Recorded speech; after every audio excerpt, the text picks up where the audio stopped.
I'm concerned about the waters in our community. I'm not a seafood person, but I have family that loves seafood, and so if they're going to be getting seafood from this waters, I just want to make sure everything is legit. And so, I mean, I'm excited about getting involved in things in our community. Older person, retired out now, so, as a grandfather, I want to make sure my grands at least living in a pretty safe environment.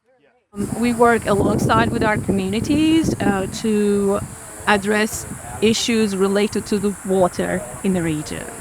And this particular project is specifically very important for us because it's a true partnership with the community, from identifying the research questions to implementation and eventually working with the communities to find solutions for those issues.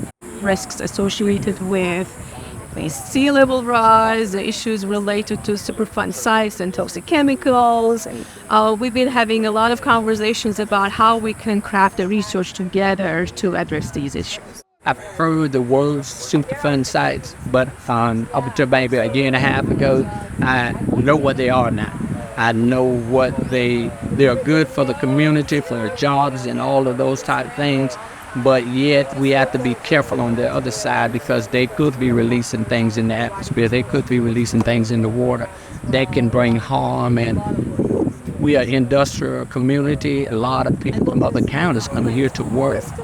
I think we need to be concerned about our community as a whole and being able to know that, hey, when I go to a restaurant or whatever, the food that I'm going to get is safe to eat, water that is safe to drink.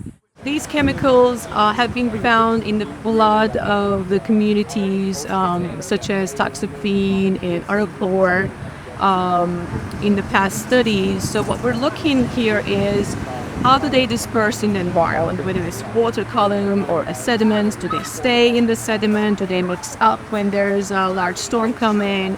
So we're looking into those environmental exposure routes.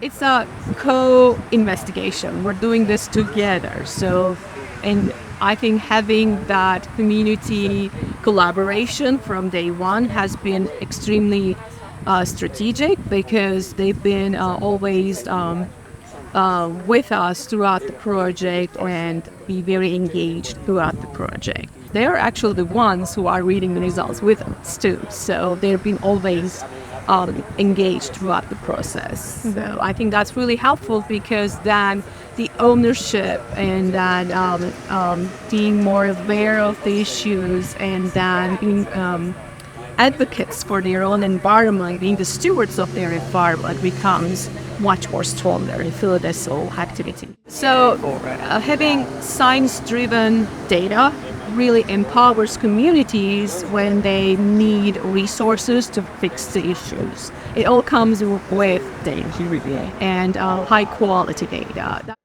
It's a community where, that Southern hospitality, even though we have had a lot of other things going on in our community, I wouldn't take nothing for the city of Brunswick, and that's why I'm concerned about the atmosphere and everything else because of the ones that I love and people in general. In this community, being a local pastor, I'm very concerned about people in general. So the health of people with the Superfund sites and just making sure that they're doing what they're supposed to do, the legal side of things. So we can't control everything, but if we can at least come out here and sample out waters and do them being a part of this, and just give me a little bit more ease when I lay down at night that, okay, maybe I am making a difference if somebody else can be safe because of what I go out and do every other week or so.